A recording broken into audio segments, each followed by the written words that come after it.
Bior, আমি Anisur Rahman Anis, welcome and good morning, some countries good evening.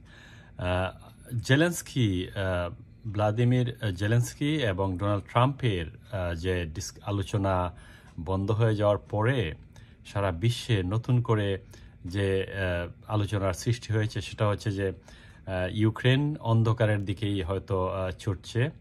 গণমাধ্যমের সামনেই যুক্তরাষ্ট্রের প্রেসিডেন্ট ডোনাল্ড ট্রাম্প এবং ইউক্রেনের প্রেসিডেন্ট ভ্লাদিমির জেলেন্সকির নজিরবিহীন বাকবিতণ্ডার ঘটনা ঘিরে সারা বিশ্বে আলোচনা চলছে এবং আমরা দেখেছি যে আমেরিকার সাংবাদিকরা জেলেন্সকিকে তার পোশাক নিয়ে কটাক্ষ করেছেন, যেটা ওয়াইড স্প্রেড এবং সবাই জেনেছেন সারা বিশ্বের।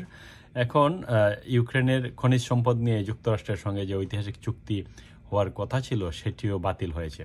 ইউক্রেন এবং যুক্তরাষ্ট্রের প্রেসিডেন্টের মধ্যে বাকবিতণ্ডার পর প্রশ্ন উঠেছে ইউক্রেনের ভবিষ্যৎ কী, এবং এই প্রকাশ্য দ্বন্দ্ব নেটোর ইউরোপীয় সদস্যদের সঙ্গে যুক্তরাষ্ট্রের বড় সংকটের ইঙ্গিত দিচ্ছে বলে অনেকে মনে করছেন।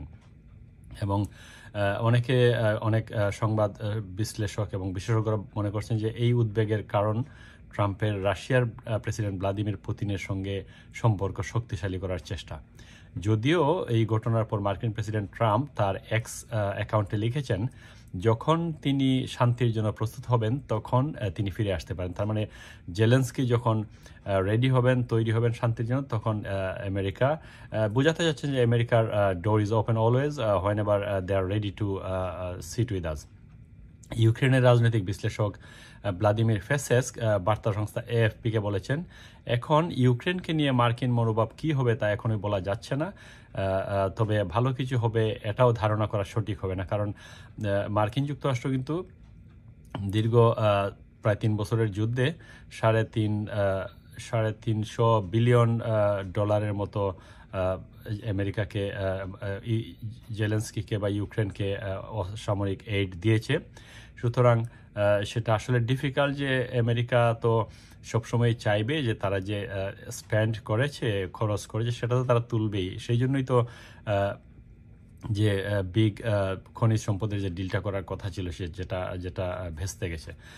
মিস্টার ফেসেন্স আরও বলেন যে গুঞ্জন শোনা যাচ্ছে ট্রাম্পের সঙ্গে জেলেন্সকির বাকবিতণ্ডার পর মার্কিন প্রশাসন হয়তো ইউক্রেনকে সামরিক সহযোগিতাও কমিয়ে দিতে পারে। যদি মার্কিন প্রশাসন সামরিক সহযোগিতা কমিয়ে দেয় তাহলে ইউক্রেন যুদ্ধের মোড় কোন দিকে যাবে সেটা একটা চিন্তার বিষয়। এবং যুক্তরাষ্ট্র এবং ইউক্রেনের মধ্যে সম্পর্কের প্রকাশ্য ভাঙ্গন পশ্চিমা সামরিক জোট নেটোর সদস্য দেশগুলোর সঙ্গে যুক্তরাষ্ট্রের বড় সমস্যা তৈরি হওয়ারও ইঙ্গিত দিচ্ছে। এবং ইউক্রেন ওয়ার শুরু হওয়ার পর থেকেই কিন্তু ইউক্রেনের প্রেসিডেন্ট ভ্লাদিমির জেলেন্সকি কিন্তু নেটোতে সদস্যপদ পাওয়ার জন্য বারবার কিন্তু বলে আসছিলেন যে নেটোর সদস্যপদ, তারা ভাবছিলেন যে নেটোর সদস্যপদ পেলে যুদ্ধের গতি হয়তো অন্যদিকে যেতে পারে। নেটোর সদস্য হওয়ার পরে একটা নেটো কান্ট্রিতে যদি অ্যাটাক হয় কোনো দেশ থেকে, তাহলে সমস্ত নেটো ফ্যামিলি তো অফকোর্স তাদের সাপোর্টে যুদ্ধে জড়িয়ে পড়বে। সেটাই ছিল আসলে ভ্লাদিমির জেলেন্সকির চিন্তাভাবনা। কিন্তু ইউরোপীয় ইউনিয়ন এবং নেটোর সদস্যরা তারা মনে করছেন যে যুদ্ধ যেহেতু রাশিয়ার সঙ্গে চলছে, এই অবস্থায় নেটোর মেম্বারশিপ দেওয়ার মানে নেটোর সাথে রাশিয়ার যুদ্ধটা অনিবার্য করে ফেলা। মার্কিন প্রেসিডেন্ট ডোনাল্ড ট্রাম্পের পূর্বসূরি জো বাইডেনের শাসনামলে রাশিয়ার সঙ্গে যুদ্ধে ইউক্রেনকে গত 3 বছর ধরে অর্থ এবং অস্ত্র সহায়তা দিয়ে সমর্থন জানিয়ে আসার নীতি গ্রহণ করে যুক্তরাষ্ট্র। এবং কিন্তু ট্রাম্পের সঙ্গে বাকবিতণ্ডার একটি বৈঠকেই এই নীতি একেবারে উল্টে গেছে বলে মনে হচ্ছে। গত ট্রাম্প এবং জেলেন্সকির বৈঠকে ইউক্রেনের খনিজ সম্পদে যুক্তরাষ্ট্রের নিয়ন্ত্রণ নিয়ে দুই রাষ্ট্রনেতার চুক্তি সই হওয়ার কথা থাকলেও শেষ পর্যন্ত উদ্ভূত পরিস্থিতিতে তা হয়নি। ডোনাল্ড ট্রাম্প এবং ভ্লাদিমির জেলেন্সকির সম্পর্ক আগে থেকেই খুব ভালো ছিল না। শুক্রবার ওভাল অফিসে উভয় নেতাদের মধ্যে তীব্র তর্ক বিতর্ক হওয়ার পর পরিস্থিতি আরও উত্তপ্ত হয়েছে। মার্কিন প্রেসিডেন্ট ট্রাম্প আগেই ইউক্রেনের প্রেসিডেন্ট জেলেন্সকিকে একজন স্বৈরশাসক হিসেবে আখ্যা দিয়েছিলেন, কিন্তু আমরা বলেছিলেন যে একটি মিথ্যার উপর রাশিয়ার সঙ্গে যুদ্ধ শুরু করেছে ইউক্রেন। এবং শুক্রবার ঘটনায় যুক্তরাষ্ট্রের সাবেক ডেমোক্র্যাট প্রেসিডেন্ট জো বাইডেনের গড়া ওয়াশিংটন কিয়েভ সম্পর্ক ভেঙে পড়ছে এবং এই সম্পর্কটা প্রকাশ্য দ্বন্দ্বে নেটোর ইউরোপীয় সদস্যদের সঙ্গে যুক্তরাষ্ট্রের বড় সংকটের ইঙ্গিত দিচ্ছে বলে বিশেষজ্ঞরা মনে করছেন। এবং ইউক্রেনের বাইরে ইউরোপের নিরাপত্তা নিয়ে যুক্তরাষ্ট্রের অঙ্গীকার নিয়ে আরও সন্দেহ এবং প্রশ্ন উঠবে বলে সামরিক বিশ্লেষকরা মনে করছেন। সবচেয়ে বড় প্রশ্ন হলো যে প্রেসিডেন্ট ট্রাম্প কি 1949 সালে প্রেসিডেন্ট হ্যারি ট্রুম্যানের দেওয়া প্রতিশ্রুতি রক্ষা করবেন? সেই প্রতিশ্রুতি অনুযায়ী নেটোর কোনো সদস্য রাষ্ট্রের উপর হামলা হলে তা যুক্তরাষ্ট্রের উপর হামলা হিসেবে গণ্য হবে। 1949 সালের চুক্তিতে সেটাই ছিল। এবং নেটো একটি সামরিক জোট, যেটা নর্থ আটলান্টিক ট্রিটি অর্গানাইজেশন যেটাকে বলে। 1949 সালে প্রতিষ্ঠিত হওয়া এই জোটের সদস্য সংখ্যা বর্তমানে 32টি। নেটোর প্রতিষ্ঠাকালীন চুক্তি অনুযায়ী যদি কোনো সদস্য রাষ্ট্রের উপর আক্রমণ করা হয় তবে তা গোটা জোটের উপর আক্রমণ হিসেবে গণ্য হবে এবং অন্য সদস্য দেশগুলো সেই রাষ্ট্রের সাহায্যে এগিয়ে আসবে। বিবিসির সাংবাদিক জেরেমি বোয়েন মনে করেন, মার্কিন প্রেসিডেন্ট ট্রাম্প রাশিয়ার প্রেসিডেন্ট পুতিনের সঙ্গে সম্পর্ক শক্তিশালী করতে ইউক্রেনের উপর বড় ধরনের চাপ দিচ্ছেন, অথচ পুতিনকে বড় ছাড় দিচ্ছেন, আর যার মূল্য হয়তো ইউক্রেনকে দিতে হবে। যেটা 1949 সালে নেটো প্রতিষ্ঠার সময় যে চুক্তি হয়েছিল যে যদি কোনো নেটো কান্ট্রিকে কোনো দেশ আক্রমণ করে তাহলে সমস্ত নেটোর কান্ট্রি 32টি যে সদস্য রাষ্ট্র আছে তাদের সবাইকে আক্রমণ করা হবে বলে যেটা চুক্তিতে ছিল। এবং সেই চুক্তি অনুযায়ী যদি ইউক্রেনের প্রেসিডেন্ট ভ্লাদিমির জেলেনস্কি যেটা প্রথম থেকেই চাইছেন যে নেটোর মেম্বারশিপ পাওয়ার জন্য, যদি নেটোর মেম্বারশিপ ইউক্রেনকে এই যুদ্ধাবস্থায় দেওয়া হয় তাহলে নেটো এবং 32টি দেশের দায়িত্ব হয়ে যাবে চুক্তি অনুযায়ী যে ইউক্রেনকে সাপোর্ট করা, যুদ্ধে সাপোর্ট করা। সুতরাং যদি মেম্বারশিপ দেয় ইউক্রেনকে, আর যদি নেটো যুদ্ধে জড়িয়ে পড়ে নেটো সাপোর্ট করতে হয়, তাহলে এটা অবভিয়াস এবং ক্লিয়ার দ্যাট রাশিয়ার সাথে নেটোর যুদ্ধ বেঁধে যাবে। এবং এই অবস্থায় কারণ আমেরিকার সাথে নেটোর একটা ভ্লাদিমির পুতিনের সাথে আমেরিকান প্রেসিডেন্টের একটা ভালো সম্পর্ক রয়েছে, যেটা অনেক গত নির্বাচনে যখন প্রেসিডেন্ট ট্রাম্প নির্বাচিত হয়েছিলেন তখন থেকে অনেক জল্পনা কল্পনা এসেছিল যে রাশিয়ার প্রেসিডেন্ট পুতিন ডোনাল্ড ট্রাম্পকে নির্বাচনে সহযোগিতা করেছেন। সুতরাং এইসব জিনিস বিবেচনায় যুক্তরাষ্ট্রের অগ্রাধিকারের তালিকা থেকে ইউক্রেনের নিরাপত্তা এখন অনেকটা নিচে নেমে গেছে, যেটি এই গত শুক্রবারের আলোচনা ভেস্তে যাওয়ার পরে যেটি আগে অগ্রাধিকার ছিল। এই ঘটনার পর ইউরোপীয় ইউনিয়নের দেশগুলো তাদের নিরাপত্তা নিয়েও কিন্তু উদ্বিগ্ন, কারণ আমেরিকার সাথে আমেরিকা, রাশিয়া এইসব বড় রাষ্ট্রগুলির সাথে কোনো দ্বন্দ্বে জড়ানো মানে এটা ভালো কোনো লক্ষণ বয়ে আনে না। এখন দেখা যাক আমেরিকান প্রেসিডেন্ট ডোনাল্ড ট্রাম্প আবার বলেছেন যে যখন জেলেনস্কি তৈরি থাকবেন তখন তিনি চুক্তির জন্য রেডি। এখন একটা চুক্তি ভেস্তে যাওয়ার পরে আবার যদি নতুন করে বসা হয় তাহলে নতুন পয়েন্ট আসতে পারে। এবং এটি শুধু খনিজ সম্পদ বিষয়ক চুক্তি স্বাক্ষরের অস্বীকৃতির কারণে ঘটেনি। ইউক্রেনীয়রা বিশ্বাস করেন তারা জাতীয় অস্তিত্ব রক্ষার জন্য যুদ্ধ করেছে এবং পুতিনকে প্রতিহত না করা হলে তিনি যুদ্ধ শেষ করার যে কোনো প্রতিশ্রুতি ভঙ্গ করবেন। এই কারণেই জেলেনস্কি বারবার নিরাপত্তা নিশ্চয়তার দাবি জানিয়ে আসছেন। 2022 সালের ফেব্রুয়ারিতে রাশিয়ার হামলার পর যুদ্ধ সহায়তা হিসেবে ইউক্রেনকে যুক্তরাষ্ট্রের লাখো কোটি ডলারের সহায়তা পাঠানোর ঘোর বিরোধী ছিলেন ডোনাল্ড ট্রাম্প। মিস্টার ট্রাম্প এ নিয়ে শুরু থেকেই সরব ছিলেন এবং প্রতিশ্রুতি দিয়েছিলেন ক্ষমতায় গেলে তিনি দ্রুত এই যুদ্ধবন্ধের অবসান করবেন। তবে ডোনাল্ড ট্রাম্প ক্ষমতা যাওয়ার পরেই কিন্তু যুদ্ধের যে ডামাডোল কিন্তু একটু কমে এসছে এবং সারা পৃথিবীতেই যুদ্ধের ডামাডোল কমে এসছে। যদিও এক সময় সমস্ত যুক্তরাজ্যের অধিবাসীরা কিন্তু ইউক্রেনকে সাপোর্ট করছেন মানসিকভাবে বিভিন্ন দিক দিয়ে। এবং আসলে যুদ্ধের অবসান ঘটাবেন তখন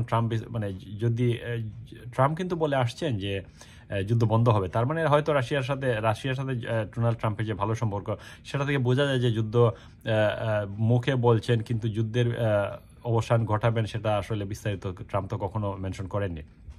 গত 20 জানুয়ারি যুক্তরাষ্ট্রের প্রেসিডেন্ট হিসেবে শপথ নেওয়ার পরে 12 ফেব্রুয়ারি তিনি রাশিয়ার প্রেসিডেন্ট ভ্লাদিমির পুতিনের সঙ্গে কথা বলেন। তখন থেকে ধারণা করা হচ্ছিল ইউক্রেনকে বাদ দিয়েই তিনি শান্তি আলোচনা শুরু করতে চলেছেন। ট্রাম্পের এই পদক্ষেপে কিয়েভ ক্ষুব্ধ হয়, ইউরোপিয়ান দেশগুলো হতবাক হয়। এরপর থেকে ইউক্রেনের প্রেসিডেন্ট জেলেনস্কি এবং ওয়াশিংটনের ইউরোপীয় মিত্ররা ট্রাম্পের প্রতি যে কোনো যুদ্ধবিরতি চুক্তিতে ইউক্রেনের নিরাপত্তা নিশ্চিত করার অনুরোধ করতে থাকেন। আবার এমনও বলা হচ্ছিল যে উভয় পক্ষের যদি কেউ চুক্তির শর্ত লঙ্ঘন করেন তাহলে পরিণতি কী হতে পারে তাও যেন চুক্তিতে নিশ্চিত করা হয়। তখন ট্রাম্প তাদের এই অনুরোধ উপেক্ষা করে গেছেন এবং বলেছেন তিনি এই ধরনের কোনো নিশ্চয়তা দিতে পারবেন না। তার মানে চুক্তি হবে, চুক্তি অনুযায়ী যদি শর্তভঙ্গ হয়, তাহলে যুদ্ধ যদি বন্ধ না হয়, তাহলে এই নিশ্চয়তা কেউ দিবে না, ট্রাম্প যেটা নিশ্চিত করেছে, এটা বলেছিলেন। যাই হোক, ট্রাম্প বরং জোর দিয়ে বলেছেন পুতিন তাকে যথেষ্ট সম্মান করেন, তাই চুক্তি লঙ্ঘন করবেন না, সেটা এসছে কথা এসে। গত শুক্রবার জেলেনস্কির সঙ্গে বৈঠকের এক পর্যায়ে ট্রাম্প এবং তার ভাইস প্রেসিডেন্ট জেডি ভ্যান্স অভিযোগ করেন রাশিয়ার বিরুদ্ধে যুক্তরাষ্ট্র যে সমর্থন দিয়েছে তার জন্য জেলেনস্কি যথেষ্ট কৃতজ্ঞতা প্রকাশ করেননি। এ নিয়ে উভয় পক্ষের বাগবিতণ্ডার পর জেলেনস্কি ও তার প্রতিনিধি দলকে হোয়াইট হাউস থেকে চলে যেতে বলা হয় বলে জানিয়েছেন ট্রাম্পের প্রেস সেক্রেটারি। আর এর আগেই কিন্তু সাংবাদিকরাই কিন্তু জেলেনস্কির পোশাক নিয়ে প্রশ্ন করেছিলেন। এখন কথা হচ্ছে যে যদি আমরা এর আগে যদি বলি, শুক্রবারে রাশিয়া বৈঠকে রাশিয়ার সঙ্গে চলমান যুদ্ধে ওয়াশিংটনের সমর্থন ধরে রাখার চেষ্টা করেছিলেন জেলেনস্কি, কিন্তু বৈঠকের পর পরিস্থিতি আরও জটিল হয়ে ওঠে। বৈঠকের পর এক্স টুইটারে এক পোস্টে লেখেন, যুক্তরাষ্ট্র রুশ নেতার সাথে সংলাপ চালাতে চায়, তা বোঝাই যায়। এর আগের আরেকটি বিবৃতি যুক্তরাষ্ট্রের প্রতি আহ্বান জানিয়ে মিস্টার জেলেনস্কি লিখেছিলেন, আমাদের পক্ষে আরও দৃঢ় অবস্থান নিন। যদিও 2 সপ্তাহ আগে প্রেসিডেন্ট ট্রাম্প ও পুতিন তাদের প্রতিনিধিদের সৌদি আরব এবং ইস্তানবুলে আলোচনা চালানোর জন্য পাঠিয়েছিলেন, যার উদ্দেশ্য ছিল কূটনৈতিক সম্পর্ক পুনর্গঠন করা। তবে সেই আলোচনা বাদ রাখা হয়েছিল ইউক্রেনকে। রাশিয়া এবং আমেরিকা কিন্তু এই সৌদি আরব এবং ইস্তানবুলে আলোচনা চালিয়ে যাচ্ছিল উইদাউট ইউক্রেনের পার্টিসিপেশন ছাড়াই। ব্রিটেনের রাজনীতিক নাইজেল ফারাজ হোয়াইট হাউসে ইউক্রেনের প্রেসিডেন্ট ভ্লাদিমির জেলেনস্কি এবং মার্কিন প্রেসিডেন্ট ডোনাল্ড ট্রাম্পের মধ্যে গণমাধ্যমে সামনে তর্কাতর্কি ঘটনাটি দুঃখজনক হিসেবে বর্ণনা করেছেন এবং অনেকেই সেটা আসলে নেগেটিভ ওয়েতে নিয়েছেন। আমরা অনেকেই মনে করছেন যে জেলেনস্কি একটা হেড অফ স্টেট, একটা রাষ্ট্রের প্রধান, এবং ডোনাল্ড ট্রাম্প তো আমেরিকা, তারা সবসময় মনে করে যে আমেরিকা ইজ গ্রেট। তারপর কিন্তু এরপরে জেলেনস্কির পোশাক নিয়ে যে সমালোচনাটা, সেটা আসলে দুঃখজনক, কারণ যুদ্ধাবস্থায় একটা দেশ, সেখানে তার নিরাপত্তার ব্যাপার আছে। সুতরাং আমি মনে করি যে অনেকে মনে করছেন, বিশেষজ্ঞরা মনে করছেন যে জেলেনস্কি যে পোশাকের ব্যাপারটা সামনে আনা, সেটা আসলেই সমীচীন ছিল না। আমেরিকা সাংবাদিকের প্রশ্নটি এনেছেন, তারপর প্রেসিডেন্টের আরও যে অন্যান্যরা যারা আছেন তারা একটু নেগেটিভ অন্যরকম দৃষ্টিতে নিয়েছেন, কিন্তু সেই আলোচনাটা পোশাক থেকে শুরু করে পরে কিন্তু সেই জিনিসটা অন্যরকম পর্যায়ে চলেছে। ভ্লাদিমির জেলেনস্কি মানসিকভাবে বিপর্যস্ত একটা দেশের প্রেসিডেন্ট, এবং উনি কিন্তু যুদ্ধাবস্থা 3টা বছর ধরে যুদ্ধ চলছে, সুতরাং তার ক্ষতিগ্রস্ত হচ্ছে, ক্ষয়ক্ষতি হচ্ছে, সেটা স্বাভাবিক। কিন্তু এই অবস্থায় যে পোশাক খুব পিনপিনা পোশাক পরে চলবেন, সেটাও কিন্তু আসলে আমরা আশা করা একটা যুদ্ধাবস্থা চলা একটা দেশে, যুদ্ধ চলা একটা দেশে তার যে পোশাকের ধরনটা, সেটাই স্বাভাবিক হওয়ার কথা, কারণ তার কখন কোন অ্যাটাক হামলা হয় সেটার জন্য তার মানসিকভাবে কিন্তু সবসময় প্রস্তুত থাকতে হয়। মার্কিন প্রেসিডেন্ট ডোনাল্ড ট্রাম্পের সাথে জেলেনস্কির এই বাকবিতণ্ডার ঘটনার পর এ নিয়ে হতাশা দেখা গেছে ইউক্রেনিয়ানদের মাঝেও। ইউক্রেনের বিশ্লেষকরা মনে করছেন যে দেশের সবচেয়ে শক্তিশালী মিত্রের সঙ্গে সম্পর্ক হঠাৎ করেই তলানিতে গিয়ে পৌঁছেছে। ইউক্রেনের শীর্ষস্থানীয় ইংরেজি ভাষায় গণমাধ্যম দি কিয়েভ ইন্ডিপেন্ডেন্ট তাদের সম্পাদকীয়তে লিখেছে যে যুক্তরাষ্ট্র এখন রাশিয়ার সঙ্গে একত্র হয়ে ইউক্রেনের বিরুদ্ধে অবস্থান নিয়েছে। এতে বলা হয়, এখন সময় এসেছে স্পষ্ট করে বলার, আমেরিকার নেতৃত্বে যুদ্ধের পক্ষ বদল হয়েছে। আসলে এটাও ঠিক না যে কোনো আলোচনার দ্বার বন্ধ হতে পারে, আবার আলোচনা শুরুও হতে পারে। বর্তমান পরিস্থিতিতে ইউক্রেনিয়ানদের ধারণা হচ্ছে যে তাদের দরকার, তাদের জন্য মার্কিন সমর্থন এবং পারস্পরিক সুবিধাজনক সম্পর্ক অত্যন্ত গুরুত্বপূর্ণ বলেন এই সংবাদ বিশ্লেষকরা। এবং তারা আরও বলেছেন, যারা এখন ইউক্রেন যুক্তরাষ্ট্র সম্পর্ক রক্ষার দায়িত্বে আছেন তাদের জন্য আমার সহানুভূতি আছে। গতকাল শুক্রবার আমাদের দ্বিপাক্ষিক সম্পর্কের সবচেয়ে অন্ধকার দিন ছিল, যেটা অনেকে বলেছেন। যাই হোক, যেটা হচ্ছে যে ভ্লাদিমির জেলেনস্কি এবং ডোনাল্ড ট্রাম্পের যে ডিসকাশনটা বা যে চুক্তিগুলি হওয়ার কথা ছিল, আমরা জানি যে চুক্তিগুলি হয়তো যে হাজার বিলিয়ন ডলার তারা স্পেন্ড করেছেন ইউক্রেনের যুদ্ধের সময় আমেরিকা, এবং আমেরিকা চাইবে সেগুলি আবার রিকভার করার জন্য, এই জন্যই চুক্তির একটা অংশ ছিল। প্রথম কিন্তু জেলেনস্কি যখন বলেছিলেন রাশিয়ার যে ইউক্রেনের খনিজ সম্পদের অর্ধেক দিতে হবে, তখন কিন্তু জেলেনস্কি বলেছেন আমি দেশ বিক্রি করে কোন চুক্তি করবো না। ওনার কিন্তু অনেক স্টেটমেন্ট আমরা দেখেছি। সুতরাং দেখা যাক, আমরা জেলেনস্কির যে ইউক্রেনের যে দাবিটা, ইউক্রেনের যে একটা আশা ছিল দীর্ঘদিন ধরে যে নেটোর মেম্বারশিপ হবে, নেটোর মেম্বারশিপ হওয়ার মানে হচ্ছে যে নেটোর সাথে রাশিয়ার যুদ্ধে জড়িয়ে পড়ে একটা আশঙ্কা, সেটাই স্বাভাবিক। এখন আমেরিকার সাথে যে অবস্থা চলছে, যদি সামরিক এইড আরও কমানো হয়, তাহলে রাশিয়ার জন্য সেটা সহজ হয়ে যাবে যে ইউক্রেনের উপর প্রেশার ক্রিয়েট করা। বাট যুদ্ধ কোনো শান্তি বয়ে আনতে পারে না। এবং যদিও ইউরোপিয়ান ইউনিয়ন সহ বিভিন্ন দেশ, যুক্তরাজ্য, তারা ইউক্রেনকে সাপোর্ট করছে মানসিকভাবে বা সামরিক দিক দিয়ে, কিন্তু অনেকে মনে করছেন যে ইউক্রেনের জন্য বুদ্ধিমানের কাজ হবে এবং দুটি দেশের জন্য যেহেতু একটা আলোচনার সূত্রপাত হয়েছে, সুতরাং রাশিয়ার সাথে আলোচনার মিডিয়েটর কিন্তু আমেরিকাই করতে পারে। সুতরাং যেহেতু আমেরিকার সাথে ডোনাল্ড ট্রাম্পের সাথে রাশিয়ার পুতিনের একটি ভালো সম্পর্ক রয়েছে, সুতরাং আমার মনে হয় যে আমি না, অনেক বিশেষজ্ঞরা, বিশ্লেষকরা মনে করছেন যে ইউক্রেনের জন্য বুদ্ধিমানের কাজ হবে রাশিয়ার সাথে শান্তিপূর্ণ চুক্তির মাধ্যমে যুদ্ধ বন্ধ করা, আদারওয়াইজ ভবিষ্যৎটা আরও অন্ধকারের দিকে যেতে পারে। ভিউয়ার, আমার ভিডিওটি যদি আপনাদের ভালো লাগে, আমার YouTube channel Anis speak subscribe করে কৃতজ্ঞ রাখবেন। ধন্যবাদ আপনাদের সবাইকে।